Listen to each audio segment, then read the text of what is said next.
ग्राम भितरे निज घरे मद रखी बिक्री करुथुबा जड़े चोरा मद बेपारी को काबू करी पुलिस रो जिम्मा देइछंती महिला माने।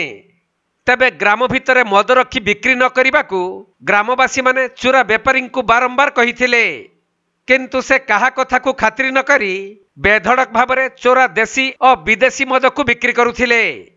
तेणु ग्रामवासी माने मौका खोजुथुबा बेले चोरा मद बेपारी युवक जनक तांको घरे बहु परिमाण रे मद रखिथिबार जानिबाकू पाई ग्रामर महिला माने सही युवक को काबू करी मद गुडी को जबत करिबा परे स्थानीय पुलिस को खबर देइथिले। खबर पाई पुलिस घटनास्थल रे पहुंची मद सहित संपृक्त युवक को थाना को नहीं मामला रुजु करिथिबा जना पड़िछि। एपरी घटना देखिबाकू मिलिथिला जगतसिंहपुर जिला नाउगां थाना अंतर्गत बाहालिया साही निकटरे। आउ घरे मद रखी चोरारे बिक्री करुथबा युवक जनक भातपड़ा ग्रामर चक्रधर सामल। ग्रामर महिला माने मद सहित युवक को अटक रखी थाना को जणाइबा परे नाउगां पुलिस घटनास्थल रे पहुंची मद सहित युवक जनक थाना को नहीं जाइछंती। आउ संपृक्त युवक चक्रधर नाम रे अबकारी आईन बल रे मामला रुजु करा जाइथिबा जଣା पड़िछि।